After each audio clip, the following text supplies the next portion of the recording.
Mayam Okram Jari Adom Yang BDBC Impact Talk to Manipur ni ngasi akhoi episode asida pro fighter ahum lengsin duna library amadi mixed martial arts ki coach mathang ai introduce tawjarake Laishram Bidyachandra alias Yaima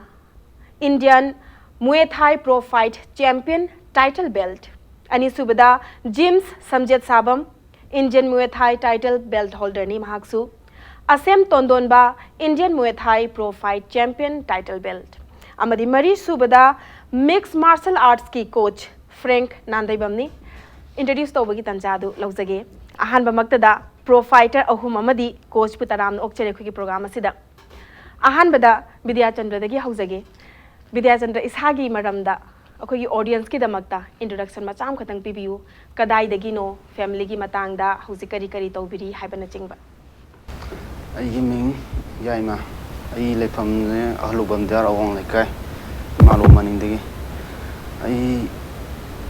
gi baba mana gi sana da support am titobi haidi ai pi nga degi num sana janum pam tuna bai lam janum pam jai basan 2007 dei sana jarak pani 7 to 2000 hazik 19 mutan non stop to num only one silver katani lo all are goal ngata ne ba to aziki ai funariba panari mijing ju ai sola har nate ling ne banu tawudu ai san ojana takpi bi da ine hena ojana takpi bi thawai auction bi usagi hona zaman jina tawraga ina moibu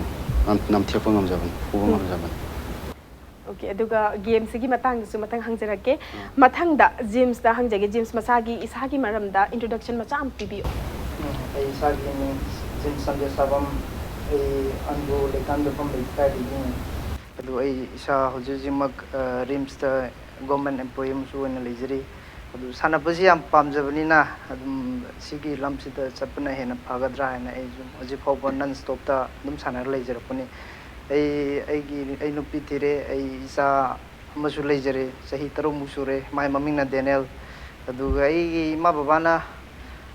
yam support of vi engonda haidi amada bu chalabu yam tina chorus pv ba hoi the family the mentally physically loina makta engonda help to bi na yam phai atuga mathang da tondonba gi su introduction macham khadang pibio ai gi lefam se halubam there wang lekai aduga ai se hana pi ngai dagi ai se sum sana sum pamjara khoi dare pamjara khuji da kamai to ge da akhoi imana bujing sana ba sapji da ina lon hurala chali je maram kari gino ha kanda ima ga ipa ga je ya da ba sana ba chaknu khoknu ka dagi adu ate wodi phada ko funa ba ne ka ha bi da ki ba do adu dai da adu to dai no hura chapdi no ma se intuition chapane ka no hura le bi em ya le sat le dagi no ma aina lamjen cheling ai da ko ban theng adi ma ko pa je kem han de tumin chakre yumda adu ga hala khanda engonda nang kai chali no intuition chali ne khum ya ade ko pa phu engonda kai do we no nang machin thi di kholi di ade na baba na saw bugi smai hai bani khopani na hai adu ga adu ai do di o phare isa na pa ma to ron to re adu da gi 2007 February digi sana putuna ai jibo ga ai leptana sana jai adu dai da aina low khibasi amurak pokre adigi silver ama bronze ama lawe aduga aina hojik se ai porong part perfect gym da sanajari aduga ani subadana ai je keno da asigi kunung mamang da pulse dai je trainer oina leje aduga hojik sanari sina khoi singjamai singyong kha da khoi mixed martial art dai sanajari okay mathang da mixed martial arts ki coach Nandeibam mayam na su khangnare ado ngasi khangdaba mayam gi damakta mati khangba mayam gi oiraga su ahenba introduction macham ta pibio thank you han mukta da impact tv boina thagat pundu chari khoi bo mayam da habidi satta na betan jawa pi da martial arts se sengna id martial arts se hi yame na to ai hana sengna ga sian martial art ana sian martial art ko gi black art muki style hai tare ai oza ma ga na ka de ge chau de do imung ne ji samane ai ji ga gi satra don na hai gi ga ai imung na support to te han da ai ju ran man chale ꯑꯗꯣ ꯑꯩꯈꯣꯏ ꯍꯨꯔꯥꯟ ꯇꯧꯔꯛꯄꯅꯤꯅ ꯑꯗꯣ 1991ꯗ ꯑꯩꯁꯦ ꯍꯥꯟꯅꯗꯒꯤ ꯁꯨꯝ ꯍꯥꯏꯕꯗꯤ ꯃꯄꯥꯟ ꯊꯣꯛꯅꯤꯡꯉꯛꯄ ꯍꯥꯏꯇꯥꯔꯦ ꯀꯝꯄꯤꯇꯤꯁꯟꯒ ꯀꯩ ꯊꯣꯛꯅꯤꯡꯉꯛꯇꯅ ꯑꯩꯁꯦ 1991ꯗ ꯑꯩꯒꯤ ꯑꯍꯥꯟꯕ ꯅꯦꯁꯅꯦꯜ ꯑꯗꯨ ꯀꯤꯛ ꯕꯣꯛꯁꯤꯡꯗ ꯍꯥꯏꯇꯥꯔꯦ ꯑꯗꯨꯅ ꯀꯤꯛ ꯕꯣꯛꯁꯤꯡꯗꯒꯤ ꯑꯩꯁꯦ 1991ꯗꯒꯤ ꯑꯍꯥꯟꯕ ꯄꯠꯅꯥꯗꯒꯤ ꯍꯧꯔꯛꯑꯦ ꯑꯗꯨꯗ ꯑꯩ ꯐꯥꯔꯁ ꯑꯦꯛꯁꯄꯣꯖꯔ ꯍꯥꯏꯇꯥꯔꯦ ꯌꯨꯝꯗ ꯑꯩꯁꯦ ꯁꯨꯃꯥꯏꯅ ꯁꯥꯟꯅꯕ ꯌꯥꯎꯔꯦ ꯑꯗꯨꯒ ꯑꯩ ꯁꯨꯃꯥꯏꯅ ꯅꯦꯁꯅꯦꯜꯒꯤ ꯈꯜꯂꯦ ꯍꯥꯏꯕꯁꯦ ꯑꯩꯅ ꯌꯨꯝꯗꯗꯤ ꯍꯥꯏꯗꯣꯛꯄ ꯌꯥꯝ ꯀꯤꯕ ꯑꯗꯨꯕꯨ ꯆꯠꯇꯕꯗꯤ ꯌꯥꯗꯕꯅꯤꯅ ꯑꯩꯅ ꯁꯥꯟꯅꯅꯤꯡꯕꯗꯣ ꯑꯣꯏꯕꯅꯤꯅ ꯑꯗꯣ ꯑꯩ ꯏꯃꯥ ꯏꯄꯥꯗ ꯍꯥꯏꯔꯛꯑꯦ ꯑꯗꯨꯒ ꯁꯨꯃꯥꯏꯅ ꯑꯩꯈꯣꯏ ꯑꯣꯖꯥꯒꯤ ꯊ꯭ꯔꯨꯗ ꯋꯥꯗꯣ ꯉꯥꯡꯅꯍꯜꯂ ꯃꯇꯨꯡꯗ ꯐꯔꯦ ꯍꯟꯗꯛꯀꯤꯁꯤꯅ ꯆꯠꯂꯣ ꯃꯊꯪꯗꯗꯤ ꯆꯠꯄ ꯌꯥꯔꯣꯏ ꯆꯞ ꯃꯥꯟꯅꯩ ꯐꯨꯅꯕꯁꯦ ꯀꯅꯥꯝꯇꯅ ꯃꯃꯥ ꯃꯄꯥꯅ ꯄꯥꯝꯗꯦ ꯑꯗꯨꯅ ꯑꯩꯁꯨ ꯑꯗꯨꯃꯥꯏꯅ ꯐꯨꯅꯕꯒꯤꯅꯦ ꯍꯥꯏꯕꯗꯨꯗ ꯏꯃꯥ ꯏꯄꯥꯅ ꯌꯥꯈꯤꯗꯦ ꯑꯗꯨꯕꯨ ꯑꯩꯁꯤ ꯏꯃꯨꯡꯗ ꯑꯇꯣꯝꯕꯅꯤ ꯅꯤꯡꯉꯥꯏꯁꯨ ꯈꯔ ꯆꯥꯎꯋꯦ ꯊꯥꯏꯅ ꯅꯤꯡꯉꯥꯏ ꯈꯔ ꯆꯥꯎꯔꯛꯄꯅꯤꯅ ꯑꯩꯒꯤ ꯅꯤꯡꯉꯥꯏꯗꯣ ꯏꯃꯥ ꯏꯄꯥꯅ ꯆꯠꯂꯨꯔꯣ ꯍꯟꯗꯛꯀꯤꯁꯤꯅ ꯑꯍꯥꯟꯕꯒꯤꯗꯤ ꯑꯔꯣꯏꯕ ꯑꯣꯏꯔꯣꯅ ꯑꯗꯨꯕꯨ ꯂꯥꯏꯕꯛ ꯐꯕ ꯍꯥꯏꯒꯗ꯭ꯔꯥ ꯑꯩꯒꯤ ꯍꯣꯠꯅꯕ ꯃꯥꯏ ꯄꯥꯛꯄ ꯍꯥꯏꯒꯗ꯭ꯔꯥ ꯑꯩꯒꯤ ꯑꯍꯥꯟꯕ ꯅꯦꯁꯅꯦꯜꯁꯤꯗ ꯑꯩ ꯒꯣꯜ ꯂꯧꯔꯛꯑꯦꯕ ꯑꯍꯥꯟꯕ ꯅꯦꯁꯅꯦꯜꯗ ꯕ꯭ꯂꯦꯛ ꯕꯦꯜ ꯊꯥꯔꯠ ꯗꯟ ꯑꯃ ꯑꯩ ꯃꯇꯝꯗꯨꯗ ꯕ꯭ꯔꯥꯎꯟ ꯋꯥꯟꯅꯦ ꯌꯥꯝ ꯈꯦꯠꯅꯈ꯭ꯔꯦ ꯑꯃꯅ ꯊꯥꯔꯠ ꯗꯟꯅꯦ ꯊꯥꯔꯠ ꯗꯟꯁꯦ ꯑꯩꯅ ꯅꯣꯛꯑꯥꯎꯠ ꯊꯥꯔꯒ ꯑꯗꯨꯗꯒꯤ ꯑꯩꯁꯦ ꯄꯨꯔꯛꯈꯤꯕ ꯃꯥꯏꯁꯦ ꯑꯗꯨꯗꯒꯤ ꯍꯜꯂꯛꯄꯗꯒꯤꯗꯤ ꯁꯨꯃꯥꯏꯅ ꯇꯧꯔꯦ ꯍꯥꯏꯕꯗꯤ ꯏꯃꯥ ꯏꯄꯥꯅ ꯑꯉꯥꯡꯁꯦ ꯀꯩꯅꯣꯝꯗꯤ ꯌꯥꯎꯏꯅꯦ ꯍꯥꯏꯔꯒ ꯑꯗꯒꯤ ꯍꯦꯛ ꯊꯤꯡꯁꯨ ꯊꯤꯡꯅꯤꯡꯒꯨꯝ ꯇꯧ ꯑꯗꯒꯤ ꯑꯃꯨꯛꯁꯨ ꯌꯥꯅꯤꯡꯒꯨꯝ ꯇꯧ ꯑꯗꯨꯃꯥꯏꯅ ꯇꯧꯔꯒ ꯊꯤꯡꯕ ꯌꯥꯕꯣꯏ ꯇꯧꯔꯒ ꯁꯨꯝ ꯋꯥꯡꯈꯠꯂꯛꯄꯗ ꯑꯩꯁꯦ 1997ꯗ ꯏꯟꯇꯔꯅꯦꯁꯅꯦꯜ ꯑꯍꯥꯟꯕ ꯒꯣꯜ ꯂꯧꯔꯛꯑꯦ ꯀꯤꯛ ꯕꯣꯛꯁꯤꯡꯗ ꯏꯟꯇꯔꯅꯦꯁꯅꯦꯜꯒꯤ ꯑꯗꯨꯗ ꯂꯧꯗꯅ ꯑꯗꯨꯗꯁꯨ ꯃꯌꯥꯝꯅ ꯏꯟꯇꯔꯚ꯭ꯌꯨ ꯂꯧꯕꯤꯈꯤ DDK ꯑꯗꯨꯗꯒꯤ ꯑꯩꯈꯣꯏ ꯔꯦꯗꯤꯑꯣꯗ ꯀꯩꯗꯀꯣ ꯑꯗꯨꯃꯥꯏꯅ ꯇꯧꯔꯒ ꯑꯗꯨꯗ ꯏꯃꯥ ꯏꯄꯥꯁꯤꯅ ꯃꯥꯁꯦ ꯁꯥꯟꯅꯕꯒꯤ ꯑꯣꯏꯅ ꯁꯥꯟꯅꯕ ꯃꯥꯜꯂꯦ ꯍꯥꯏꯗꯅ ꯁꯥꯟꯅꯕꯁꯦ ꯌꯦꯠꯇ꯭ꯔꯦ ꯂꯥꯏꯔꯤꯛꯁꯨ ꯑꯗꯨꯝ ꯐꯖꯅ ꯑꯩ ꯑꯗꯨꯝ ꯍꯣꯠꯅꯔꯛꯑꯦ ꯃꯥꯏꯁꯨ ꯄꯥꯎꯔꯛꯏ ꯂꯥꯏꯔꯤꯛꯇꯁꯨ ꯁꯥꯟꯅꯕꯒ ꯂꯥꯏꯔꯤꯛꯀꯁꯦ ꯑꯗꯨꯝ ꯏꯟꯃꯤꯟꯅ ꯂꯥꯛꯑꯦ ꯍꯥꯏꯇꯥꯔꯦ ꯑꯗꯨꯒ ꯁꯥꯟꯅꯔꯦ ꯐꯖꯔꯦ ꯍꯥꯏꯗꯨꯅꯁꯨ ꯂꯥꯏꯔꯤꯛ ꯌꯥꯎꯗ꯭ꯔꯗꯤ ꯌꯥꯗꯦꯗꯣ ꯑꯗꯨꯅ ꯂꯥꯏꯔꯤꯛꯁꯤꯁꯨ ꯌꯥꯎꯗ ꯌꯥꯗꯕ ꯍꯥꯏꯇꯥꯔꯦ ꯑꯗꯨꯅ ꯏꯜꯂꯒ ꯁꯨꯝ ꯂꯥꯛꯑꯦ ꯑꯗꯨꯗꯒꯤꯗꯤ ꯁꯨꯝ ꯍꯥꯏꯒꯠꯂꯛꯄꯗꯒꯤꯗꯤ ꯀꯤꯛ ꯕꯣꯛꯁꯤꯡꯗꯒꯤꯗꯤ ꯃꯣꯏ ꯊꯥꯏ ꯃꯣꯏ ꯊꯥꯏꯗ ꯑꯃꯨꯛ ꯅꯦꯁꯅꯦꯜ ꯑꯃꯨꯛ ꯆꯠꯁꯜꯂꯦ ꯁꯥꯟꯅꯕꯁꯦ ꯃꯊꯣꯡ ꯃꯊꯨꯝ ꯂꯥꯟꯁꯜꯂꯦ ꯃꯣꯏ ꯊꯥꯏꯗꯁꯨ ꯑꯃꯨꯛ ꯒꯣꯜ ꯂꯧꯔꯛꯑꯦ ꯑꯗꯨꯗꯒꯤꯗꯤ ꯊꯥꯏ ꯂꯣ ꯀꯤꯛ ꯊꯥꯏ ꯕꯣꯛꯁꯤꯡ ꯋꯨꯁꯨ ꯇꯥꯏꯀ꯭ꯋꯥꯟꯗꯣ ꯍꯥꯏꯕꯗꯤ ꯂꯣꯏ ꯁꯨꯔꯦ ꯑꯗꯨꯗ ꯑꯩꯁꯦ ꯋꯨꯁꯨꯒꯤ ꯑꯣꯏꯅ ꯑꯩꯁꯦ ꯊꯕꯛ ꯑꯃꯨꯛ ꯈꯟꯖꯜꯂꯛꯑꯦ ꯑꯩꯈꯣꯏꯒꯤ ꯏꯟꯗꯤꯌꯥꯟ ꯑꯥꯔꯃꯤ ꯍꯥꯏꯇꯥꯔꯦ ꯑꯩꯈꯣꯏꯒꯤ ꯐꯣꯔꯁꯇ ꯍꯥꯏꯇꯥꯔꯦ ꯑꯗ 2014ꯗ ꯑꯩ ꯖꯣꯏꯟ ꯇꯧꯋꯤ ꯑꯗꯨꯒ ꯑꯩꯁꯦ 2010 ꯐꯥꯎ ꯑꯩ ꯂꯩꯔꯝꯃꯦ ꯑꯗꯨ ꯃꯇꯝꯗ ꯑꯩ ꯋꯨꯁꯨꯒꯤ ꯃꯤꯡꯆꯠ ꯄꯨꯔꯛꯄ ꯑꯩꯅ ꯏꯟꯇꯔꯅꯦꯁꯅꯦꯜ ꯒꯣꯜ ꯑꯍꯨꯝꯁꯨ ꯂꯧꯔꯛꯈꯤ ꯑꯗꯨꯗꯒꯤ ꯑꯩꯈꯣꯏ ꯁꯤꯜꯚꯔꯁꯨ ꯂꯧꯔꯛꯈꯤ ꯏꯟꯇꯔꯅꯦꯁꯅꯦꯜꯗ ꯑꯗꯨꯗꯒꯤ ꯑꯩꯒꯤ ꯗ꯭ꯔꯤꯝꯁꯤꯅ ꯀꯩꯗ ꯂꯩꯒꯦ ꯍꯥꯏꯕꯗ ꯁꯤꯒꯨꯝꯕ ꯃꯥꯔꯁꯦꯜ ꯑꯥꯔꯠꯁꯦ ꯁꯨꯝ ꯃꯤꯛꯁ ꯇꯧꯔꯒ ꯂꯥꯁꯇ ꯃꯤꯛꯆꯔ ꯑꯣꯏꯔꯛꯄꯅꯤꯅ ꯀꯣꯛꯁꯦ ꯑꯗꯨꯒ ꯑꯩꯅꯁꯨ ꯄꯥꯝꯖꯕ ꯍꯥꯏꯇꯥꯔꯦ ꯐꯤꯂꯝꯗꯒꯤ ꯑꯩꯒꯤ ꯏꯟꯁꯄꯤꯔꯦꯁꯟꯁꯦ ꯁꯦꯡꯅ ꯍꯥꯏꯔꯒ ꯐꯤꯂꯝꯗꯒꯤ ꯍꯧꯈꯤꯕ ꯐꯤꯂꯝꯁꯦ ꯑꯩꯈꯣꯏꯅ ꯄꯤꯛꯏꯉꯩꯗ ꯌꯦꯡꯕ ꯀꯥꯟꯗ ꯑꯩꯈꯣꯏꯒꯤ ꯁꯦꯜ ꯊꯥꯔꯒ ꯐꯨꯅꯕꯤꯒꯨꯝꯕ ꯈꯥꯖꯤꯜꯂꯒ ꯐꯨꯅꯕꯤ ꯑꯃꯅ ꯄꯤꯊꯣꯛꯇꯨꯅ ꯌꯩꯅꯕꯤ ꯀꯥꯎꯅꯕꯤꯒꯨꯝꯕ ꯁꯨꯝꯕꯁꯦ ꯌꯦꯡꯈꯤꯕꯅ ꯅꯣꯡꯃꯗꯤ ꯑꯩꯈꯣꯏꯁꯨ ꯃꯥꯔꯁꯦꯜ ꯑꯥꯔꯇꯤꯁꯅꯤ ꯑꯩꯈꯣꯏꯁꯨ ꯁꯝꯊꯤꯡ ꯗꯤꯌꯔꯤꯡ ꯑꯣꯏꯕ ꯄꯣꯠ ꯈꯔ ꯇꯧꯕ ꯑꯩꯁꯨ ꯑꯗꯨꯝ ꯄꯥꯝꯃꯛꯄ ꯍꯥꯏꯇꯥꯔꯦ ꯑꯗꯨꯗꯒꯤ ꯑꯩꯁꯦ ꯋꯥꯈꯜ ꯖꯥꯠ ꯇꯧꯔꯛꯑꯦꯕ ꯏꯟꯗꯤꯌꯥꯗ ꯀꯔꯝꯕ ꯖꯒꯥꯗ ꯁꯨꯃꯥꯏꯅꯒ ꯈꯥꯖꯤꯜꯂ ꯐꯨꯅꯕꯒ ꯂꯩꯖꯥꯠꯅꯣ ꯀꯥꯏꯅꯀꯣ ꯃꯄꯥꯟ ꯂꯝꯗꯕꯨꯗꯤ ꯂꯩ ꯀꯟꯇ꯭ꯔꯤ ꯑꯥꯎꯠꯁꯥꯏꯗ ꯑꯩꯈꯣꯏꯒꯤ ꯑꯩꯒꯤ ꯑꯣꯖꯥꯁꯤꯒꯤ ꯑꯣꯖꯥꯁꯦ ꯑꯣꯖꯥ ꯀꯨꯃꯥꯔ ꯃꯥꯁꯨ ꯖꯄꯥꯟꯗ ꯊꯥꯏꯅ ꯑꯗꯨꯃꯥꯏꯅ ꯄꯩꯁꯥ ꯊꯥꯅ ꯐꯨꯅꯔꯛꯄꯗ ꯌꯥꯎꯔꯛꯈꯤꯕ ꯑꯣꯖꯥꯅꯤ ꯃꯣꯏꯁꯦ ꯑꯗꯣ ꯑꯩꯒꯤꯁꯨ ꯑꯩꯈꯣꯏꯗꯤ ꯄꯥꯝꯃꯛꯄ ꯍꯥꯏꯇꯥꯔꯦ ꯑꯗꯨꯗ ꯑꯗꯣ ꯃꯤꯛꯁ ꯃꯥꯔꯁꯦꯜ ꯑꯥꯔꯠꯁꯅ ꯂꯥꯛꯈ꯭ꯔꯤꯁꯦ ꯁꯥꯟꯅꯕꯁꯦ ꯈꯇꯪ ꯃꯥꯒꯤ ꯇꯦꯛꯇꯤꯛꯁꯇ ꯁꯥꯟꯅꯕꯒꯤ ꯃꯈꯜꯗ ꯈꯦꯠꯅꯔꯝꯗꯣꯏꯅꯦꯕ ꯈꯦꯠꯅꯕꯁꯤꯗ ꯑꯩꯅ ꯑꯃꯨꯛ ꯂꯥꯛꯆꯅꯤꯡꯉꯤꯁꯤꯅ ꯃꯥꯔꯁꯦꯜ ꯑꯥꯔꯠꯁꯀꯤ ꯇꯣꯉꯥꯟꯕ ꯋꯨꯁꯨ ꯁꯥꯟꯅꯔꯨꯔꯦ ꯑꯃ ꯁꯥꯟꯅꯔꯨꯔꯦ ꯕꯠ ꯑꯦꯖ ꯑ ꯄ꯭ꯔꯣ ꯐꯥꯏꯇꯔ ꯑꯣꯏꯅ ꯁꯥꯟꯅꯔꯨꯕ ꯃꯇꯝꯗ ꯒꯦꯝꯁꯦ ꯃꯤ ꯑꯩꯕꯨ ꯑꯣꯄꯣꯁ ꯇꯧꯔꯤꯕ ꯃꯤꯁꯦ ꯑꯩꯅ ꯇꯨꯍꯟꯗ꯭ꯔꯤꯕꯨꯛ ꯁꯥꯟꯅꯗꯣꯏꯅꯦꯕ ꯁꯣ ꯈꯇꯪ ꯍꯣꯏ ꯗꯦꯌꯔꯤꯡ ꯑꯣꯏꯔꯦ ꯐꯦꯃꯤꯂꯤꯅꯁꯨ ꯃꯗꯨꯒꯨꯝꯕ ꯄꯣꯠꯇꯣ ꯌꯦꯡꯕ ꯃꯇꯝꯗ ꯑꯩꯒꯤ ꯏꯆꯥꯁꯦ ꯀꯅꯥꯅꯣꯝꯅ ꯐꯨꯔꯒ ꯃꯈꯥꯗ ꯇꯥꯔ ꯂꯩꯔꯒ ꯑꯗꯨꯒꯨꯝꯕꯁꯦ ꯀꯅꯥꯝꯇꯅ ꯄꯥꯝꯗꯦꯕ ꯁꯤꯒꯤ ꯃꯇꯥꯡꯁꯤꯗ ꯑꯩꯅ ꯍꯪꯖꯅꯤꯡꯁꯦ ꯇꯦꯛꯇꯤꯛꯁꯦ ꯀꯔꯤꯗꯅꯣ ꯈꯦꯠꯅꯔꯤꯕꯁꯦ ꯑꯩꯈꯣꯏꯅ ꯍꯦꯛ ꯎꯕ ꯃꯇꯝꯗ ꯐꯨꯅꯔꯤꯁꯦ ꯄꯪꯒꯥꯎꯗ ꯀꯥꯎꯅꯕ ꯃꯥꯟꯕ ꯑꯉꯝꯕ ꯄꯪꯐꯨꯗ ꯐꯨꯅꯕ ꯃꯥꯟꯕ ꯕꯠ ꯃꯈꯣꯏꯒꯤꯁꯨ ꯇꯦꯛꯇꯤꯛꯁꯦ ꯂꯩꯔꯝꯗꯣꯏꯅꯦꯕ ꯑꯗꯨꯅ ꯃꯣꯏ ꯊꯥꯏꯒꯤ ꯑꯣꯏꯅ ꯑꯩꯅ ꯍꯥꯏꯖꯔꯕ ꯃꯇꯝꯗ ꯃꯈꯣꯏꯁꯦ ꯁꯥꯟꯅꯕ ꯃꯇꯝꯗ ꯀꯔꯝꯕ ꯇꯦꯛꯇꯤꯛ ꯁꯤꯖꯤꯟꯅꯩ ꯃꯈꯣꯡ ꯃꯈꯨꯠ ꯌꯥꯎꯕꯁꯦ ꯀꯔꯝꯕ ꯃꯈꯣꯡꯒꯤ ꯖꯒꯥ ꯅꯠꯇ꯭ꯔꯒ ꯃꯈꯨꯠꯀꯤ ꯖꯒꯥꯁꯦ ꯌꯥꯎꯔꯒ ꯁꯥꯟꯅꯕꯗ ꯄꯣꯏꯟꯠ ꯂꯧꯗꯣꯏꯅꯣ ꯍꯥꯏꯕꯗꯣ ꯍꯥꯏꯕꯤꯌꯨ ꯁꯦꯡꯅ ꯍꯥꯏꯔꯒ ꯑꯩꯈꯣꯏ ꯃꯣꯏ ꯊꯥꯏꯒꯤ MMA ꯈꯦꯠꯅꯕꯁꯦ ꯍꯥꯏꯖꯔꯛꯑꯒꯦ ꯃꯣꯏ ꯊꯥꯏꯗꯅ ꯑꯩꯈꯣꯏꯒꯤ ꯁꯦꯡꯅ ꯍꯥꯏꯔꯒ ꯀꯩꯁꯨ ꯈꯦꯠꯅꯕ ꯅꯠꯇꯦ ꯈꯦꯠꯅꯕꯕꯨ ꯑꯩꯈꯣꯏꯒꯤ pro haibum lare amateur haibum lare koi Muay Thai de pro Muay Thai amateur Muay Thai koi gi MMA de saman ne khai ada koi gi Muay Thai ge MMA ge ju ne khanai sina kai do ge da koi MMA de ta sing na yaw ri striking kanu mam se ne sing je Muay Thai di doi na low ma ta ne okay elbow yai de gi ni cha se ai aduga habidi except koi gi did by the forehead strike ba na tu ko sing na tu ko kanu to ko ba sik ko khot pa lei na ba adu ma na ta na loi na yare MMA ai sida aduga mi je tu halaga khoi na throw langaga mathak te tonga thilasu yare mangak sap sa su yare sing ha ga na tra ga na makhung makhut ani se loina lok tharaga even opponent du na tap to durga di madu tek pa ya bugi chance su lai hai tare koi opponent na give up to ga di ada ngak ta sap sida opponent sina tap to durga di mai kanu bong mang ba ya chance hai tare mai sing strong habidi amna risky oiba game makhalam di oire risky risky no Muay Thai de yaw do okay Muay Thai de na mo ground level makha da na bu ya do okay mathang da mo Bidyachandra dong lake imung na su ya de haire pi nge de sana ba matam da ado atopa masana makhal mayam ma leire ene so haizare isam samna boxing gumba sibuk yanadri ne mama pa ne ai cha so ning de mamai de mina thilak podo yengba ngamoy haibdi nungsi bani na hainari ngak tane ba adubu pro fight oina fighter among oina leiraga chatlaga sanari se kanana inspire tawrino kari maram dagi ai sanagi ka kari gino haibdi aisu ngasi loiba yai ko haibase ready oira chana doine ba sigi game makal sida mas kanana inspire tawi ai je isana ju sam jam pam ja vai tare andi matam da Thai boxer na Thailand gi ma Muay Thai yum thok ni sama ton jang kom adu sama ju yi ngo da kai phuna jam pa adu de ge ai jin sana ba je khoi lom da lam ji sum jian ma Muay Thai gi adu de ge ai je hang na khoi komba khoba na thimbi ra ka dang phon da emission to ro sana ma ko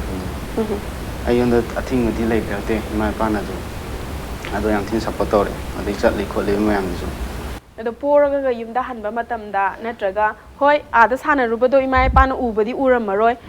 uram da tar hek mit mamang da mina phurak pa natra tara lei base nungai bam di thokte do poraga ga lakko matamda di kari hai o ba je ai only one hata ne ba one po ba da kamai na welcome to yumda ai cha se hinga ga le ga na ai hoi sa ju ho ne wan ju ai nei phu ro ne du moi ne tang ka noi tai kai ta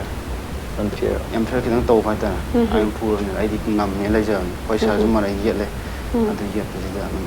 phải là tiền just cái decision ở đâu có mà ai cầm sầu không lấy tiền next time ai mà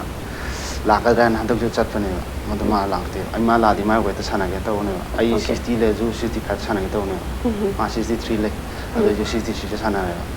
tụi mà làm đây 63 cái nụ pa mà sana đây okay mà thằng đó một chap mana ba question amu hangjage haiba tare luhonge so haibire icha su leire adubu icha leiraba matung da di mi se khatang parenthood ta changakpa matam da khatang life se khatang soft oi thoga emotionally family ga attachment leira aga risky oi ba thabak se khara tawning bagi chang se handaba gumba odum oine naturally ko adu som gi di hojik pudum support tawbiri bra kamaina tawe hojik ko yung dagi jam support bi ai numpi na ju support wi ade ai gi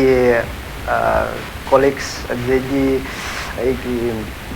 staff oi minari ba rims ki ai mentee ko gi ne santi hoji eso na pubiri ade deputy director mo ko na yam welcome yam nung sina ade nang na salu budu e kari phangi kari to e ka ha bade am na harau bu puksa ba ade di hoji phoba ai gi numpi na phuna ba to ga ja yam risky ho jer so e sana pamjagi bani na no ma chalau da badi nungai ja da ba ha dar hak sang ai di kai no na sei sana sum horok bani na no ma sanau da ma da ko gi tumbe ya de ga ha na bu adu gi type ta koi towe aduna koina salu bu matam da su yam awa ba su yam thengnai nungai ba su dum thengnai koina handak salu bi du na da mamang da Manipur fight league adeti China ba tàu cái mềm từ su imai pan sana no ko lo hai de ba chalo sana bungam ni di chalo nang phonaru chalo hai ba gi asa da tare nang ngam kani su dum khanja ba tare adagi continuous support to bina ba phasana lei bani na aduga som gi loina bi hai tare ma su thona yam phai hai jage kai gina abdi ꯃꯆꯥꯅꯨꯄꯥꯁꯦ ꯊꯣꯛꯈꯤꯕ ꯃꯇꯝꯗ ꯃꯃꯥ ꯃꯄꯥꯅ ꯌꯨꯝꯗ ꯊꯦꯡꯅ ꯈꯇꯪ ꯍꯜꯂꯛꯄ ꯃꯇꯝꯗ ꯇꯨꯝꯗꯦꯕ ꯇꯨꯝꯕ ꯉꯝꯗꯦ ꯏꯆꯥ ꯍꯜꯂꯛꯇ꯭ꯔꯤ ꯅꯠꯇ꯭ꯔꯒ ꯃꯥꯒꯤ ꯂꯣꯏꯅꯕꯤꯁꯤꯅ ꯅꯨꯄꯥꯁꯦ ꯍꯜꯂꯛꯇ꯭ꯔꯦꯅ ꯉꯥꯏꯗꯣꯏꯅꯦ ꯆꯥꯛ ꯄꯨꯛ ꯆꯥꯗ꯭ꯔꯤꯉꯩ ꯉꯥꯏꯗꯣꯏꯅꯦꯕ ꯑꯗꯨꯒꯨꯝꯕ ꯐꯤꯕꯝꯗ ꯐꯨꯅꯕꯁꯦ ꯊꯥꯗꯣꯛꯑꯒ ꯑꯗꯨꯝ ꯅꯪ ꯄꯥꯝꯃꯒꯗꯤ ꯇꯧ ꯃꯥꯏ ꯄꯥꯛꯂꯛꯀꯅꯤ ꯈꯪꯉꯤ ꯍꯥꯏꯕꯒꯤ ꯊꯥꯖꯕꯗꯨꯁꯨ ꯂꯩꯕꯒꯤ ꯑꯣꯏꯔꯝꯕ ꯌꯥꯏꯀꯣ ꯃꯊꯪ ꯇꯣꯟꯗꯣꯟ ꯁꯅꯥꯗ ꯑꯃꯨꯛ ꯂꯥꯛꯀꯦ ꯀꯅꯥꯅ ꯏꯟꯁꯄꯥꯌꯔ ꯇꯧꯋꯤ ꯐꯨꯅꯕꯁꯦ ꯍꯥꯏꯕꯗꯤ ꯑꯩꯅ ꯉꯝꯃꯒ ꯑꯉꯝ ꯇꯥꯟꯅꯔꯒ ꯐꯨꯅꯕ ꯃꯈꯜ ꯑꯃꯗꯤ ꯑꯣꯏꯗꯣꯏꯅꯦꯕ ꯑꯩꯅ ꯉꯝꯗ ꯌꯥꯗꯦ ꯑꯦꯅꯤ ꯍꯥꯎ ꯇꯧꯔꯒ ꯃꯁꯤ ꯀꯅꯥꯅ ꯏꯟꯁꯄꯥꯌꯔ ꯇꯧꯋꯤ ꯑꯩꯁꯦ ꯀꯩꯅꯣꯅꯦ ꯑꯩꯈꯣꯏꯒꯤ ꯑꯣꯖꯥ ꯒꯨꯔꯨ ꯑꯗꯒꯤ ꯏꯃꯥ ꯏꯄꯥꯁꯤꯡꯁꯤꯅꯀꯣ ꯌꯥꯝ ꯐꯖꯅ ꯁꯞꯄꯣꯔꯠꯇꯤ ꯇꯧꯋꯦꯕꯀꯣ ꯍꯥꯏꯗꯤ ꯑꯍꯥꯟꯕꯗ ꯌꯥꯔꯝꯗ꯭ꯔꯒꯁꯨ ꯑꯗꯒꯤ ꯑꯩꯅ ꯁꯨꯝ ꯁꯥꯟꯅꯕꯗꯣ ꯄꯥꯝꯖꯜꯂꯛꯄꯗꯅꯤꯅꯀꯣ ꯑꯗꯩ ꯁꯞꯄꯣꯔꯠ ꯇꯧꯕꯤꯔꯦ ꯑꯗꯒꯤ ꯑꯩꯅ ꯌꯥꯝ ꯅꯨꯡꯉꯥꯏꯇꯕ ꯑꯃ ꯌꯥꯎꯈꯤꯌꯦ ꯁꯥꯟꯅꯕꯁꯦ ꯀꯃꯥꯏꯅ ꯇꯧꯒꯦꯗ ꯑꯩ ꯄꯣꯕꯒꯤ ꯃꯇꯥꯡꯁꯦ ꯁꯨꯃꯥꯏꯅ ꯇꯧꯕꯁꯦ ꯑꯩꯁꯦ ꯃꯇꯝꯗꯨꯗ ꯑꯩꯁꯦ ꯍꯤꯟꯗꯤꯁꯨ ꯊꯣꯛꯇꯦ ꯉꯥꯡꯕꯁꯦ ꯑꯉꯥꯡ ꯑꯣꯏꯔꯤꯕ ꯑꯗꯒꯤ ꯏꯪꯂꯤꯁꯁꯨ ꯈꯪꯗꯕ ꯑꯗꯩ ꯑꯩꯅ ꯍꯥꯏꯌꯦ ꯃꯩꯇꯩꯔꯣꯟꯗ ꯍꯥꯏ ꯅꯪ ꯈꯪꯅꯤ ꯃꯊꯪ ꯂꯥꯛꯑꯣ ꯁꯤꯅꯦꯕ ꯑꯩ ꯍꯥꯏꯁꯦ ꯍꯥꯏꯗꯤ ꯀꯩꯅꯣ ꯍꯥꯏꯀꯥꯟꯗ ꯃꯥꯁꯨ ꯈꯪꯄꯣꯠꯇꯦ ꯃꯥꯁꯨ ꯏꯪ ꯇꯧ ꯂꯩꯍꯧꯋꯦ ꯈꯪꯄꯣꯠꯇꯦ ꯑꯩꯅ ꯑꯉꯥꯡꯒꯤꯗꯣ ꯈꯪꯄꯣꯠꯇꯦ ꯀꯩꯅꯣꯅꯦ ꯅꯥꯒꯥꯂꯦꯟ ꯃꯆꯥꯅꯦ ꯑꯩꯒ ꯃꯥꯒ ꯐꯨꯅꯕꯁꯦ ꯑꯩꯉꯣꯟꯗ ꯃꯥꯁꯤ ꯐꯨꯅꯕ ꯌꯥꯝ ꯍꯩ ꯃꯇꯝꯗꯨꯗ ꯑꯩꯁꯦ ꯅꯧꯔꯤꯕꯅꯤꯅ ꯑꯩꯁꯦ ꯁꯥꯟꯅꯕꯁꯦ ꯐꯖꯅ ꯁꯥꯟꯅꯕ ꯉꯝꯗ꯭ꯔꯦꯕ ꯑꯩꯁꯦ ꯑꯗꯒꯤ ꯑꯩ ꯍꯥꯟꯅ ꯇꯥꯛꯄꯤꯔꯛꯄ ꯑꯣꯖꯥꯁꯦ ꯑꯣꯖꯥ ꯊꯣꯏꯕꯁꯦ ꯃꯥꯅ ꯍꯥꯏꯌꯦ ꯑꯩꯉꯣꯟꯗ ꯀꯣꯜꯂꯒ ꯇꯣꯟꯕ ꯅꯪ ꯀꯩꯅꯣ ꯇꯧꯅꯨ ꯈꯣꯠꯅꯨ ꯅꯕꯨꯡꯅꯤꯡ ꯅꯨꯡꯉꯥꯏꯇꯕ ꯇꯧꯅꯨ ꯈꯣꯠꯅꯨ ꯅꯪ ꯅꯧꯔꯤ ꯌꯥꯝ ꯐꯖꯅ ꯍꯧꯖꯤꯛ ꯁꯦꯝꯒꯅꯤ ꯑꯣꯖꯥꯅ ꯃꯃꯨꯠ ꯇꯥꯅ ꯁꯦꯝꯒꯅꯤ ꯁꯤꯅꯦꯕ ꯑꯣꯖꯥꯁꯦ ꯑꯩꯁꯦ ꯄꯤꯛꯏꯉꯩꯗ ꯈꯣꯡ ꯈꯨꯠ ꯄꯥꯏ ꯈꯣꯠꯇꯅ ꯑꯗꯨꯝ ꯇꯥꯛꯄꯤ ꯇꯝꯕꯤ ꯇꯧꯔꯦ ꯑꯗꯒꯤ ꯑꯗꯨꯗꯒꯤ ꯑꯗꯨꯝ ꯂꯥꯛꯑ ꯁꯨꯝ ꯁꯥꯟꯅꯔꯦ ꯑꯗꯒꯤ 2015 ꯑꯩꯁꯦ ꯀꯩꯅꯣ ꯇꯧꯋꯦ ꯑꯣꯖꯥ ꯊꯣꯏꯕꯒ ꯑꯣꯖꯥ ꯄ꯭ꯔꯁꯥꯟꯖꯤꯠ ꯑꯩꯁꯤꯅ ꯀꯩꯅꯣ ꯇ꯭ꯔꯤꯄꯨꯔꯥꯗꯒꯤ ꯃꯕꯥꯅꯤꯁꯤꯅ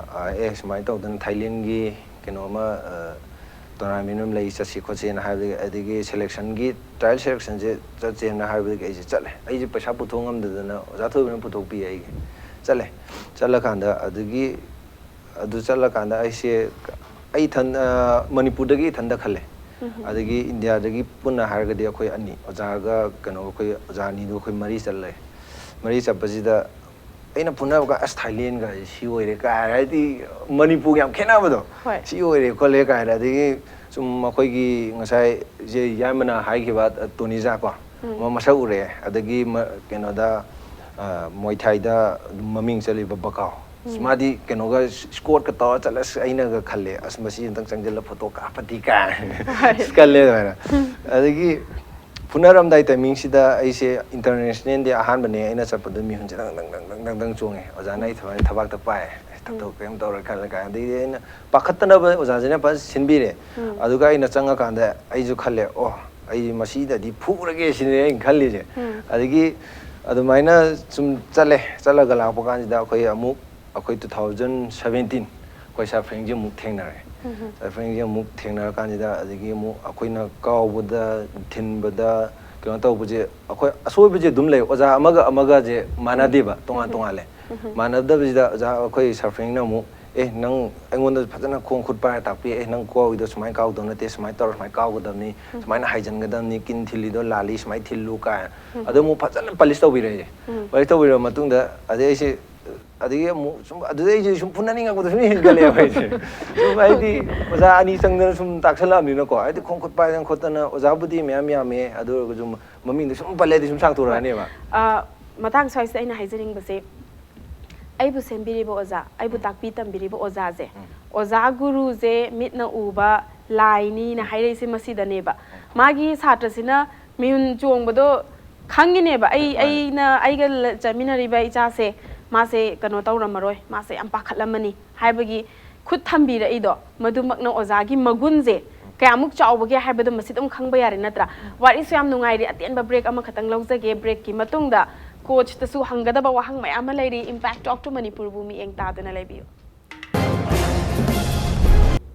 ꯃꯌꯥꯝꯕꯨ ꯑꯃꯨꯛ ꯍꯟꯅ ꯇꯔꯥꯝꯅ ꯑꯣꯛꯆꯔꯤ ꯑꯗꯣꯝꯅ ꯌꯦꯡꯕꯤꯔꯤꯕꯁꯤ ꯏꯝꯄꯦꯛ ꯇꯣꯛ ꯇꯨ ꯃꯅꯤꯄꯨꯔꯅꯤ ꯑꯩ ꯑꯗꯣꯝꯒꯤ ꯍꯣꯁꯠ ꯄꯤꯡꯀꯤ ꯑꯣꯀ꯭ꯔꯝ ꯉꯁꯤ ꯑꯩꯈꯣꯏꯒꯤ ꯁ꯭ꯇꯨꯗꯤꯑꯣꯗ ꯂꯦꯡꯁꯤꯟꯗꯨꯅ ꯂꯩꯔꯤꯕꯁꯤ ꯄ꯭ꯔꯣ ꯐꯥꯏꯇꯔ ꯑꯍꯨꯝ ꯑꯃꯗꯤ ꯃꯤꯛꯁ ꯃꯥꯔꯁꯦꯜ ꯑꯥꯔꯠꯀꯤ ꯀꯣꯆ ꯑꯃꯨꯛꯀ ꯍꯟꯅ ꯎꯅꯕꯒꯤ ꯇꯟꯖꯥꯗꯨ ꯂꯧꯖꯒꯦ ꯕ꯭ꯔꯦꯛꯀꯤ ꯃꯃꯥꯡꯗ ꯀꯅꯥꯅ ꯏꯟꯁꯄꯥꯌꯔ ꯇꯧꯋꯤ ꯀꯃꯥꯏꯅ ꯁꯥꯟꯅꯩ ꯍꯥꯏꯕꯒꯤ ꯃꯇꯥꯡꯗ ꯁꯥꯟꯅꯈ꯭ꯔꯦ ꯃꯊꯪꯗ ꯐ꯭ꯔꯦꯡꯛꯇ ꯂꯥꯛꯆꯅꯤꯡꯕꯁꯦ ꯐ꯭ꯔꯦꯡꯛ ꯁꯥꯟꯅꯕ ꯃꯈꯜꯁꯦ ꯃꯅꯤꯄꯨꯔꯁꯦ ꯒꯦꯝꯒꯤ ꯁ꯭ꯄꯣꯔꯠꯁꯀꯤ ꯄꯥꯋꯔ ꯍꯥꯎꯁꯅꯤ ꯍꯥꯏ ꯃꯁꯤꯃꯛꯇꯤ ꯆꯨꯝꯃꯦꯀꯣ ꯄ꯭ꯔꯣ ꯐꯥꯏꯇꯔ ꯁꯨꯃꯥꯏꯅ ꯂꯩꯔꯝꯒꯅꯤ ꯑꯁꯨꯛ ꯌꯥꯝꯅ ꯊꯋꯥꯏ ꯌꯥꯎꯅ ꯂꯩꯔꯝꯒꯅꯤ ꯍꯥꯏꯕꯁꯦ ꯉꯁꯤ ꯃꯤꯠꯅ ꯎꯔꯒ ꯊꯥꯖꯔꯦꯕ ꯀꯌꯥꯝ ꯅꯨꯡꯁꯤ ꯀꯌꯥꯝ ꯁꯥꯟꯅꯅꯤꯡꯉꯤ ꯍꯥꯏꯕꯁꯦ ꯑꯗꯣ ꯑꯩꯈꯣꯏ ꯃꯅꯤꯄꯨꯔꯒꯤ ꯑꯣꯏꯅ India gi bu higher gum seba Manipur gi oina martial arts na mixed martial arts na sulakre ko madu gi maram su tum haibiro aduga pro fighter leiriba mayam se masigi game se risky oiba game nina akhoi gi Manipur sida accept tawbase kayamuki chang tawbire na khalli aduga phangpham tokpa sanaroi amana phangpham tokpa leidana phangiba mayam na loi phangnari base masi phangabra karamba stage ta lei masi sengna haragdi ahanbada akhoi accept tawba tawdaba matana han hajirage sengna haraga masigi sports se akhoi Manipur da budi ahanba oiba nowsu nowiba sengna hage India da di akhoi de han advance oikre India hage other states dai ko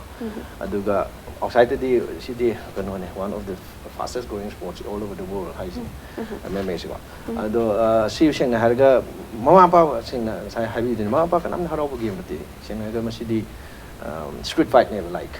street fight never surrender to do no have never but akoina sports line das musing chalak da ma se professional gi akoina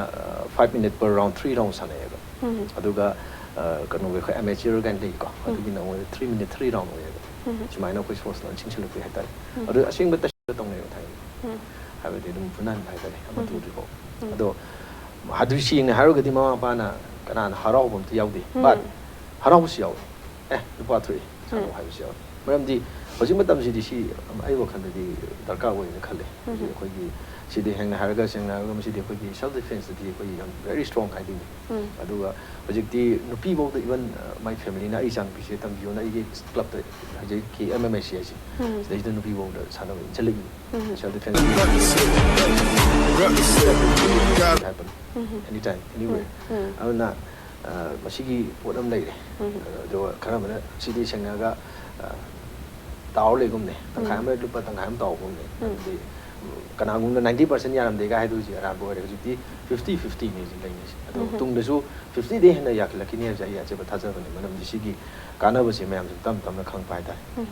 next akhoi gi facilities ki matang de har ga di sing na har ga koi Manipur di even the recognized game of the facilities wa da na mayam da na phum ne the gate launch na da na sports kanu da tau ka ai sa mak su youth affairs of sports ke employee ne an koi khara khara no ai the facilities se bi dam de koi gi sarkar koi government yam chi phajana bi dam na te but koi gi kanu gi awat ba khara dai ba hai da mi su thawa hapning ne na sarkar hai na thawa kunga ha ya su ya dai the vacancy mai na khara lai adu bo koi gi si gi pro lines da di facilities se khara wat le wat la ga su koi handak koi gi paliba sarkar si da koi sarve mana koi gi mamang da koi gi Isaac kari ona me ang khango ni sana pili de ai gi friend ma je mamang de sai hapu asu ji facilities ne sai hapu isi facilities bi de ti ya ro bi de no bu hapu ni thabo aduna aduga adu masigi matang sai na hangjaning ba se akoina international level da yengba matam da pro fight ka se yamna mayam na yam pamna ba mapan da di yam pamna ba yengba su numit khudingi hekta stage thanna yengba game makhalam ne ba adubu hakchang se fit oina leidoini weight maintain tawdoini loina bak se akoina sum aina kano yengjaba matam da pro fight se ki matang da sum thiraga yengba matam da YouTube natraga Google da changa yengba matam da kano magi Anil Shetty na India macha magi laeba ma se army ni chahi manga suti lauthu eba Thailand da chalaga ma jugi training lauraga laiba chahi ohum imung na ma tolo phangba nate imung na paisa thare aduduga finally ma hojik US dagi ma sponsor ma phangaga phurit dagi chana badagi thakna badagi mana atopa championship yawba chatpa matam da flight ticket dagi mana loi tawbire so sponsorship aki role ama su lae ba dugi matam da aduna haiba matam di irai laiba game nate ba akoina laina uba wani ba but lam laiba poti nate ba mase Manipur gi context ta yengma matam da aikoina family na kayam koina aigi sana base support tawraga puthoga leidoino natra masigi matang da ne ba ina hangjaningi se someone has to support you or anybody natra adugi matang da ne hangjaningi masigi matang yam na sume haide kamya yaw da very true awina hajin si matang da su akoi even the government employee to mi bo da sigi line in gi khala di ma se government employee thabu tu tu yaw cause si moi gi sigi feel sigi oi ba just sentence sama ka kaija ge if I will be say I will get I get target say kaino have the I will climb a tree every day and that day is money tree have sigi feel say if nangi target ai no hona jirba ai sai targets na niyom chungna branch long de bida samna ha da sidagi na ai singjamai buk chat ke khalle adu ta de ai sidai na singjamai buk chat piraba nakan de manaba thengnare bai bandu ngatang lemina ba na tab chat ba straight singjamai buk chat piraba adu gu mi duna da monetary kan ona ta da marak ta phai ga di khangre adu ne hoji hajai do ma hoji ka anil sati hariba pasna magi government have the Indian Army or Gusumana to Toga, some the later to my sponsor like that means Masi, the Indonesian way was stretched at the head. Mina, Sigi, Phil City, Cheng Haraga, me make a live clip film. I do not was the high sentence to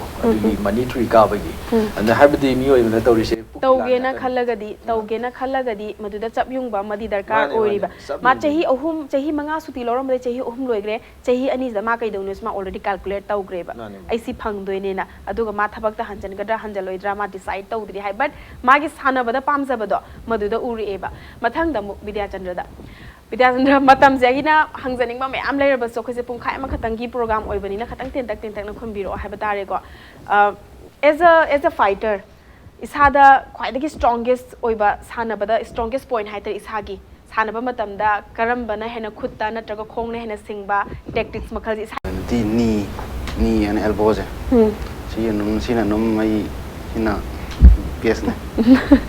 Wang so wang, but in a caradum, no iron gadaba male. Mean pulling a hand, the four. I did called mark, all the hand call is in Italy.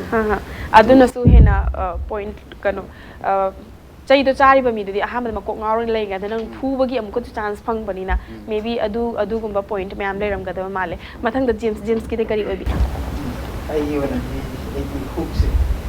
right hook and left hook sina yam effective oiba ai gi hakchang ge yor body atu effective oi de ai gi hook si de yam effective oi hai de aina once samutang hook tha ge je adu mayam lo kele ai yam hard oi ba de hook se adu mayam matam do hook na yam lo sile puna matam da su adi ai gi nuksir ba ai gi oja thoi ba mahana tambi tapirok tuna adi sigi stage si bo pukat biraise sisu ja thoi bu hana tagat cheri adu surprise je koi 2017 de thena rapone 2017 de thena pa matam da sarna takpi tambi do copy tuna mix martial arts se kari no hobe je loi digest oraga maga loina rapone ba adu di combination chala bo ko je combination chala ganda koina mix martial arts thoke haibe khoge national gi la basu any international la basu koina sum Muay Thai la Muay Thai da chatpa hadi ngasagi national game sai tare dum lak busing da de Uza Frankie Sir Frankie koi MMA gi tournament ro gandana adu gi hek chatpa dumaina mix na la abani na any khatang yaw ba ya ba theng ba ya ba adu gumba game sing to loina mak yawe na habi bane banatra mathang to nom bada mo hangjege strongest points kari oi khu oi ba yaw gre khuning oi ba yaw gre hook oi ba yaw gre song gi de kari oi bi ai se kaino ne kick ni and punch sige ahum ji da ko andaki pro fight ki chalu da adu ina taw si kick ma makha da yeng ai da ina makhusil la ma ina elbow tha ni tha bane ni tha ba kan da masik kele adu da adum just na dum pithoe ai di pithoe di ma da knockout chalami sana ngam de adu dum pithoe adu mai to kele hai ba wai se koina video da natraga yeng ma matam da makoina kamaina ken ge haib se yeng ma matam da mi unja aku yengi ba khoi mari leina da ba khoi se aduki matik thawai se wai ba asibu sigra zara haiba gi wakhala matung khalle ba ko adu bu masi gi game se da pamjara ga thawai yauna sana gani na khallaga sana biri ba se masi mak heads off haining e aduga ahumak da haiba tare same question ama khatang hangjage hoi hauji fukti mix art siga khatang mari leina ba national international state ki game me am sana ba yaubiri adu masi gi matung da plan amadi leibiram gane khale ai chahi ohum gi nataga manga gi matung da si taw gani adu gumba ga leibra leiraga di kari obiri ai ba si sana ba ai gi atopa land up to indra sana ba da indinge si sana ba illaga one championship and UFC ka leije sibu gi thak level se yoraga bel loba si title phangwa sidoina khale haji chhona biri saroina ji matrix final kana tiger shop on mon silije bel phangba hai base masigi bel sina phangaga di karam stage yauri haina lobi gani bel sina phangadi ai rum champion ꯃꯌꯥꯝꯗꯣ ꯑꯩꯅ ꯂꯣꯏ ꯐꯨꯗꯔꯦ ꯕꯦꯜꯁꯦ ꯑꯣꯡꯂꯤ one ꯈꯛꯇꯅꯦꯕ weight ꯑꯃꯗ ꯃꯤ 10 10 ꯂꯩ ꯃꯌꯥꯝꯁꯦ ꯐꯨꯅ last ꯑꯃꯇꯪꯅꯦꯕ ꯑꯣꯏꯗꯣꯏꯁꯦ champion ꯑꯃꯗ ꯕꯦꯜꯁꯦ ꯑꯩꯅ ꯃꯨꯜꯂꯦ ꯃꯥꯅ ꯑꯃꯨꯛ ꯆꯦꯂꯦꯟꯖ ꯇꯧꯔꯛꯀꯗꯣꯏ ꯃꯊꯪꯗ ꯗꯤꯐꯦꯟꯁ ꯑꯩꯅ ꯑꯃꯨꯛ ꯗꯤꯐꯦꯟꯁ ꯇꯧ ꯊꯝ ꯇꯥꯕ ꯕꯦꯜ ꯕꯦꯜꯁꯦ WWF ꯀꯨꯝꯕ ꯌꯦꯡꯕ ꯃꯇꯝꯗ ꯊꯣꯛꯂꯛꯄ ꯃꯇꯝꯗ ꯄ꯭ꯂꯦꯌꯔꯁꯅ ꯕꯦꯜ ꯑꯄꯥꯛꯄ ꯑꯃ ꯄꯨꯊꯣꯛꯑꯒ ꯃꯣꯏꯅ ꯌꯥꯝ ꯄ꯭ꯔꯥꯎꯠ ꯑꯣꯏꯔꯤꯗꯣ ꯄ꯭ꯔꯥꯎꯠ ꯑꯣꯏꯅ ꯕꯦꯜ ꯎꯠꯂꯤꯁꯦ ꯃꯗꯨꯒꯤ ꯃꯔꯝꯁꯦ ꯍꯧꯖꯤꯛ ꯄ꯭ꯔꯣ ꯐꯥꯏꯇꯔ ꯑꯍꯨꯝ ꯃꯔꯤꯒ ꯋꯥꯔꯤ ꯁꯥꯟꯅꯕꯗ ꯍꯧꯖꯤꯛ ꯈꯪꯖꯔꯦ ꯍꯥꯏꯕ ꯇꯥꯔꯦ ꯃꯊꯪꯗ ꯀꯔꯤ ꯇꯧꯕꯤꯔꯦ ꯈꯜꯂꯦ ꯖꯤꯝꯁ ꯑꯩꯒꯤ ꯋꯥꯈꯜꯗꯗꯤ if ꯃꯣꯏ ꯊꯥꯏꯁꯤꯅ ꯑꯣꯂꯦꯝꯄꯤꯛ ꯍꯦꯛ ꯆꯠꯂꯕꯗꯤ ꯑꯣꯂꯦꯝꯄꯤꯛꯀꯤ ꯇꯥꯔꯒꯦꯠꯁꯨ ꯑꯗꯨꯝ ꯂꯩ ꯑꯗꯨ ꯍꯧꯖꯤꯛꯃꯛ ꯑꯩ ꯇ꯭ꯔꯦꯟ ꯇꯧꯔꯒ ꯍꯧꯖꯤꯛ ꯑꯩꯒꯤ ꯏꯇꯥꯎ ꯌꯥꯏꯃꯅ ꯍꯥꯏꯕꯤꯈꯤꯕ ꯑꯩꯈꯣꯏꯒꯤ ꯏꯕꯣꯜꯐ ꯇꯤꯝꯒꯨꯝꯕ ꯍꯥꯏꯗꯤ ꯑꯆꯧ ꯑꯆꯧꯕ ꯕꯤꯛ ꯐꯥꯏꯇꯔ ꯀꯦꯝꯞ ꯍꯥꯏꯇꯥꯔꯦ ꯑꯗꯨꯝꯕꯗ ꯆꯠꯅꯕ ꯑꯗꯨꯝꯕꯁꯨ ꯑꯗꯨꯝ ꯊꯧꯔꯥꯡ ꯇꯧꯖꯔꯤ ꯑꯗꯨꯝ ꯍꯥꯏꯖꯔꯤ ꯑꯣꯀꯦ ꯃꯊꯪ ꯊꯨꯃꯟꯁꯜ ꯑꯩꯁꯨ ꯁꯨꯝ ꯃꯃꯥꯡꯗ ꯑꯩꯈꯣꯏ ꯏꯇꯥꯎ ꯑꯅꯤꯅ ꯍꯥꯏꯈꯤꯕꯗꯣ ꯑꯗꯨꯒ ꯑꯗꯨꯝ ꯆꯞ ꯃꯥꯟꯅꯩ ꯍꯥꯏꯕꯗꯤ ꯀꯩꯅꯣ ꯍꯥꯏꯕꯗ ꯑꯣꯖꯥ ꯑꯃꯒꯤ ꯃꯈꯥꯗ ꯁꯨꯝ ꯁꯥꯟꯅꯔꯛꯑꯕꯅꯤꯅꯀꯣ ꯑꯦꯝꯗꯣ ꯑꯗꯨꯃꯥꯏꯅ ꯁꯨꯝ ꯇꯝꯕ ꯍꯥꯏꯇꯥꯔꯦ ꯑꯗꯣ ꯑꯣꯂꯦꯝꯄꯤꯛꯁꯤꯗꯪ ꯆꯠꯂꯒ ꯑꯩꯅ ꯒꯣꯜꯒ ꯂꯧꯊꯔꯒ ꯂꯥꯛꯄꯁꯦꯀꯣ ꯑꯁ ꯃꯗꯨꯗꯩꯗ ꯏꯃꯥ ꯏꯄꯥꯅꯒ ꯍꯔꯥꯎꯗꯧꯁꯤꯗꯤ ꯑꯁ ꯂꯣꯏꯔꯦ ꯑꯗꯨꯒꯤꯁꯨ ꯑꯩꯅꯁꯨ ꯍꯥꯏꯗꯤ ꯏꯃꯥ ꯏꯄꯥ ꯍꯔꯥꯎꯕ ꯍꯥꯏꯕꯁꯤ ꯑꯩꯁꯨ ꯅꯨꯡꯉꯥꯏꯖꯩꯅꯦꯕ ꯍꯥꯏꯗꯤ ꯏꯃꯥ ꯏꯄꯥꯅ ꯄꯣꯛꯄꯤꯔꯦ ꯑꯩꯅ ꯁꯨꯝ ꯐꯠꯇꯕ ꯇꯧꯔꯗꯤ ꯏꯃꯥꯁꯦ ꯁꯥꯎꯗꯣꯏꯅꯤ ꯏꯄꯥꯁꯨ ꯁꯥꯎꯗꯣꯏꯅꯦꯕ ꯑꯗ ꯑꯩꯅ ꯑꯐꯕ ꯑꯃ ꯇꯧꯔꯒꯗꯤ ꯏꯃꯥ ꯏꯄꯥ ꯍꯔꯥꯎꯕꯗꯣ ꯍꯣꯏ ꯄꯣꯛꯄꯩ ꯃꯍꯩ ꯌꯥꯜꯂꯦ ꯀꯥꯏꯅꯒ ꯁꯨꯝ ꯍꯥꯏꯅꯕ ꯂꯩꯗꯅ ꯂꯧꯕ ꯉꯝꯕ ꯑꯣꯏꯕꯤꯌꯨ ꯑꯍꯨꯝꯃꯛ ꯍꯣꯏ ꯌꯥꯏꯖꯩ ꯐ꯭ꯔꯦꯡꯛꯇ ꯑꯃꯨꯛ ꯂꯥꯛꯀꯦ ꯐ꯭ꯔꯦꯡꯛ ꯃꯤꯛꯁ ꯃꯥꯔꯁꯦꯜ ꯑꯥꯔꯠꯁꯦ ꯍꯥꯟꯅꯗꯒꯤ ꯑꯗꯨꯝ ꯂꯩꯔꯛꯑꯒ ꯍꯧꯖꯤꯛ ꯃꯤꯛꯁ ꯃꯥꯔꯁꯦꯜ ꯑꯥꯔꯠꯁꯦ ꯍꯦꯟꯅ ꯃꯁꯛ ꯈꯪꯉꯛꯏꯁꯦ ꯍꯧꯖꯤꯛꯅ ꯈꯔ ꯍꯦꯜꯂꯛꯑꯦ ꯃꯌꯥꯝꯅ ꯑꯋꯦꯔ ꯑꯣꯏꯔꯛꯄ ꯗꯤꯐ꯭ꯔꯦꯟ ꯇꯥꯏꯞꯁ ꯑꯣꯐ ꯒꯦꯝꯁ ꯑꯗꯒꯤ ꯐ꯭ꯔꯦꯡꯀꯤ ꯇꯣꯉꯥꯟꯅ ꯁꯨꯃꯥꯏꯅ ꯃꯤꯛꯁ ꯃꯥꯔꯁꯦꯜ ꯑꯥꯔꯠꯁ ꯍꯥꯡꯉꯛꯄ ꯁꯥꯟꯅꯐꯝ ꯇꯣꯉꯥꯟꯅ ꯃꯥꯒꯤ ꯕ꯭ꯔꯥꯟꯆ ꯃꯆꯥ ꯃꯆꯥ ꯑꯩꯈꯣꯏ ꯈꯔ ꯇꯥꯖꯩ ꯁꯨꯃꯥꯏꯅ ꯍꯥꯡꯕꯁꯦ ꯃꯤꯛꯁ ꯃꯥꯔꯁꯦꯜ ꯑꯥꯔꯠꯁꯀꯤ ꯑꯣꯏꯅ ꯀꯔꯤꯒꯤꯗꯃꯛꯇ ꯃꯁꯤ ꯃꯤꯛꯁ ꯃꯥꯔꯁꯦꯜ ꯑꯥꯔꯠꯁꯅ ꯍꯥꯡꯒꯦꯅ ꯈꯜꯂꯒ ꯍꯥꯡꯈꯤꯕꯅꯣ ꯍꯥꯏꯕꯒꯤ ꯃꯇꯥꯡꯗꯁꯨ ꯉꯁꯥꯏ ꯑꯩꯅ ꯍꯥꯏꯖꯕꯗꯨꯅꯤ ꯁꯤꯒꯤ ꯒꯦꯝꯁꯦ ꯁꯥꯟꯅꯅ ꯍꯣꯠꯅꯔꯛꯄꯁꯦ ꯑꯩꯁꯦ ꯋꯥꯈꯜ ꯑꯃ ꯇꯧꯋꯦꯕ ꯑꯩꯅ ꯀꯣꯔꯁ ꯂꯩꯉꯩꯗꯁꯨ ꯑꯗꯨꯕꯨ ꯑꯩ ꯑꯗꯨꯒꯤ ꯈꯨꯗꯣꯡꯆꯥꯕꯁꯦ ꯃꯨꯝꯕꯩꯗ ꯑꯩꯈꯣꯏ ꯁꯦꯜ ꯊꯥꯔ ꯐꯨꯅꯕ ꯍꯥꯏꯇꯥꯔꯦ ꯑꯩꯈꯣꯏꯒꯤ ꯐꯥꯏꯚ ꯁ꯭ꯇꯥꯔ ꯍꯣꯇꯦꯜꯒꯤ ꯕꯦꯁꯃꯦꯟ ꯃꯈꯥꯗ ꯐꯨꯅꯕꯅꯤ ꯌꯥꯝ ꯊꯤꯅ ꯍꯥꯏ ꯁꯦꯀ꯭ꯌꯨꯔꯤꯇꯤ ꯑꯣꯏ ꯔꯦ ꯀꯌꯥ ꯑꯃꯒꯤ ꯃꯅꯨꯡꯗ ꯑꯩꯁꯦ ꯏꯁꯥꯗ ꯑꯩꯉꯣꯟꯗ ꯅꯝꯃꯤ ꯁꯤꯜꯁꯦ ꯀꯔꯝ ꯀꯥꯟꯗ ꯅꯝꯃꯤꯅꯣ ꯈꯪꯗꯦ ꯔꯦꯁꯦ ꯐꯥꯎꯔ ꯃꯇꯨꯡꯗ ꯃꯥꯏ ꯁꯤꯜꯁꯦ ꯂꯣꯏ ꯎꯔꯛꯄ ꯍꯥꯏꯇꯥꯔꯦ ꯑꯗꯨꯒ ꯇꯧꯔꯒ ꯏꯂꯤꯒꯦꯜꯅꯤ ꯁꯦꯡꯅ ꯍꯥꯏꯔꯒ ꯃꯣꯕꯥꯏꯜ ꯑꯝꯇ ꯄꯥꯏ ꯌꯥꯗꯦ ꯃꯅꯨꯡꯗ ꯑꯗꯣ ꯑꯗꯨꯗꯒꯤ ꯑꯩꯒꯤ ꯂꯥꯏꯐꯇ ꯑꯍꯥꯟꯕ ꯄꯥꯁꯨ ꯌꯥꯝ ꯄꯥꯈꯠꯈꯤ ꯑꯗꯨꯕꯨ ꯑꯩ ꯈꯜꯂꯦ ꯀꯔꯤ ꯄꯥꯈꯠꯇꯣꯏꯅꯣ ꯑꯩꯁꯨ ꯆꯥꯛ ꯆꯥꯏ ꯃꯣꯏꯁꯨ ꯆꯥꯏ ꯈꯨꯠ ꯄꯥꯜꯂꯤ ꯃꯣꯏꯁꯨ ꯑꯗꯨꯃꯥꯏꯅ ꯇꯧꯔꯒ ꯊꯦꯡꯅꯔꯀꯥꯟꯗ ꯑꯩꯒꯤ ꯋꯦꯠ ꯑꯩꯅ ꯃꯇꯝꯗ ꯂꯨꯝꯕꯁꯦ 57 ꯍꯥꯏꯇꯥꯔꯦ ꯑꯗꯨꯒ ꯑꯩꯒ ꯐꯨꯅꯔꯤꯁꯤꯅ 75 kg ꯍꯥꯏꯕꯗꯤ ꯌꯥꯝ ꯈꯦꯠꯅꯈ꯭ꯔꯦ ꯑꯗꯣ ꯍꯧꯖꯤꯛꯀꯤ ꯅꯨꯄꯥꯁꯤꯒ ꯑꯩ ꯐꯨꯅꯕ ꯃꯇꯝꯗ ꯑꯩꯅ ꯃꯥꯁꯦ ꯅꯣꯛꯑꯥꯎꯠ ꯊꯥꯏꯌꯦꯕ ꯑꯗꯨꯗꯩꯗ ꯕꯦꯠꯇꯤꯡ ꯁꯤꯁꯇꯝꯅꯤ ꯀꯟꯇ꯭ꯔꯦꯛ ꯏꯅꯩ ꯑꯗꯣ ꯑꯩ ꯄꯩꯁꯥꯕꯨꯗꯤ ꯂꯥꯛ 2 ꯄꯥꯏꯔꯒ ꯑꯩ ꯊꯣꯛꯂꯛꯑꯦ ꯀꯩꯒꯤꯅꯣꯗ ꯃꯈꯥ ꯑꯩ ꯐꯨꯅꯗꯦ ꯀꯩꯒꯤꯅꯣꯗ ꯁꯨꯝ ꯃꯣꯏꯒꯤ ꯀꯩꯅꯣꯒꯤ ꯃꯇꯨꯡ ꯏꯟꯅ ꯇꯔꯝ ꯀꯟꯗꯤꯁꯟ ꯑꯩ ꯌꯥꯅꯤꯡꯗꯕ ꯌꯥꯎꯔꯛꯄ ꯍꯥꯏꯇꯥꯔꯦ ꯑꯗ ꯂꯥꯛ 10 ꯐꯪꯒꯗꯕꯗꯣ 9 ꯏꯟꯅꯈꯤꯕ ꯃꯇꯨꯡ ꯏꯟꯅ 9 ꯍꯧꯔꯒ ꯑꯩ 2 ꯄꯨꯔ ꯂꯥꯛꯑꯦ ꯑꯗꯨꯒ ꯌꯥꯝ ꯃꯨꯛꯈꯥꯏꯔ ꯂꯥꯛꯑꯦ ꯑꯩ ꯇꯥꯏꯇꯜ ꯑꯗꯨꯗ ꯂꯩꯇ꯭ꯔꯦꯀꯣ ꯑꯩ ꯉꯝꯃꯦ ꯑꯩꯅ ꯄꯥꯝꯃꯤ ꯄꯣꯠꯇꯨꯗꯤ ꯐꯪꯉꯦꯗ ꯑꯦꯁ ꯑꯦ ꯃꯥꯔꯁꯦꯜ ꯑꯥꯔꯇꯤꯁ ꯑꯃ ꯀꯨꯏꯅ ꯗ꯭ꯔꯤꯝ ꯇꯧꯔꯛꯄ ꯄꯣꯠꯇꯣ ꯐꯪꯉꯦ ꯑꯗꯨ ꯃꯇꯨꯡꯗ ꯑꯩꯁꯦ ꯑꯃꯨꯛ ꯐꯣꯔꯁꯇ ꯂꯩꯅ ꯑꯃꯨꯛ ꯑꯩꯁꯦ ꯃꯁꯤ ꯀꯔꯝ ꯀꯥꯟꯗ ꯃꯅꯤꯄꯨꯔꯗ ꯑꯩ ꯀꯔꯝ ꯀꯥꯟꯗ ꯍꯥꯡꯗꯣꯏꯅꯣ ꯈꯜꯂꯛꯄꯁꯦ ꯁꯤꯟꯁ ꯑꯩ 2009ꯗꯒꯤ ꯑꯩꯅ ꯕꯦꯡꯀꯣꯛ ꯆꯠꯄ ꯃꯇꯝꯗ ꯑꯗꯨꯗꯒꯤ ꯗ꯭ꯔꯤꯝ ꯇꯧꯔꯛꯄꯁꯤꯅ ꯗ꯭ꯔꯤꯝ ꯇꯧ ꯂꯥꯛꯄꯁꯤꯅ ꯑꯦꯠ ꯂꯥꯁ 2017ꯗ ꯑꯩꯁꯦ ꯑꯗꯨꯒꯤ ꯀꯩꯅꯣꯁꯦ ꯐꯪꯕꯅꯦꯕ ꯑꯗꯨ ꯀꯨꯏꯅ ꯑꯩꯅ ꯇ꯭ꯔꯥꯏ ꯇꯧꯔꯛꯄꯁꯦ ꯑꯝꯇ ꯑꯦꯛꯁꯦꯞ ꯇꯧꯔꯛꯇꯕ ꯍꯥꯏꯇꯥꯔꯦ 2017ꯗ ꯐꯪꯉꯦ 17ꯗ ꯐꯪꯉ ꯃꯇꯨꯡꯗ ꯑꯩ ꯃꯅꯤꯄꯨꯔꯗ ꯍꯥꯡꯇꯣꯛꯑꯦ ꯃꯅꯤꯄꯨꯔꯗ ꯑꯍꯥꯟꯕꯅꯤ MMAC ꯍꯥꯏꯁꯤꯅ ꯑꯩꯈꯣꯏ ꯃꯤꯛꯁ ꯃꯥꯔꯁꯦꯜ ꯑꯥꯔꯠꯀꯤ ꯑꯣꯏꯕ ꯑꯩꯈꯣꯏꯒꯤ ꯁ꯭ꯀꯨꯜ ꯀ꯭ꯂꯕꯁꯦ ꯍꯥꯡꯗꯣꯛꯑ ꯃꯇꯨꯡꯗ ꯑꯩꯈꯣꯏꯒꯤ ꯏꯅꯥꯎꯁꯤꯡꯁꯤꯁꯨ ꯑꯩꯒꯤ ꯑꯉꯥꯡꯁꯤꯡꯁꯤꯁꯨ ꯃꯣꯏꯁꯨ ꯂꯥꯛꯑꯦ ꯂꯥꯛꯑꯒꯅ ꯃꯣꯏ ꯍꯧꯖꯤꯛ ꯃꯥ ꯍꯥꯏꯔꯤꯕ ꯑꯣꯖꯥ ꯊꯣꯏꯕꯁꯦ ꯃꯥ ꯇꯧꯔꯒ ꯂꯥꯛꯑꯦ ꯃꯣꯏ ꯁꯨꯃꯥꯏꯅ ꯅꯪ ꯃꯈꯥꯗ ꯃꯣꯏꯒꯤꯗꯤ ꯁꯥꯟꯅꯗ꯭ꯔꯦ ꯈꯣꯠꯇ꯭ꯔꯦ ꯃꯣꯏ ꯁꯥꯟꯅꯕ ꯃꯐꯝ ꯅꯪ ꯁꯦꯝꯕꯤꯔꯣ ꯈꯣꯠꯂꯣ ꯍꯥꯏꯕꯗꯒꯤ ꯑꯗꯨꯃꯥꯏꯅ ꯇꯧꯕ ꯃꯣꯏꯁꯦ ꯊꯦꯡꯅꯔꯦ ꯁꯦꯝꯕ ꯃꯇꯨꯡꯗ ꯃꯣꯏꯁꯦ ꯑꯩꯅ ꯑꯍꯥꯟꯕ ꯃꯣꯏꯒꯤ ꯐꯤꯜꯁꯦ ꯃꯅꯤꯄꯨꯔ ꯐꯥꯏꯠ ꯂꯤꯛ ꯍꯥꯏꯔꯤꯁꯦ ꯑꯩꯈꯣꯏꯒꯤ ꯑꯗꯨ ꯆꯠꯇ꯭ꯔꯤꯉꯩꯗ ꯍꯥꯟꯅ ꯑꯩꯈꯣꯏ ꯁꯤꯂꯣꯡꯗ ꯍꯥꯟꯅ ꯆꯠꯂꯦ ꯃꯣꯏ ꯑꯊꯥꯏꯒꯤ ꯄ꯭ꯔꯣ ꯐꯥꯏꯠ ꯑꯃꯅꯦ ꯑꯩꯈꯣꯏ ꯇꯣꯟꯗꯣꯟꯕ ꯄ꯭ꯔꯣꯗ ꯃꯥ ꯇꯥꯏꯇꯜ ꯂꯧꯔꯤ ꯑꯗꯨꯗꯒꯤ ꯑꯩꯈꯣꯏ ꯌꯥꯏꯃ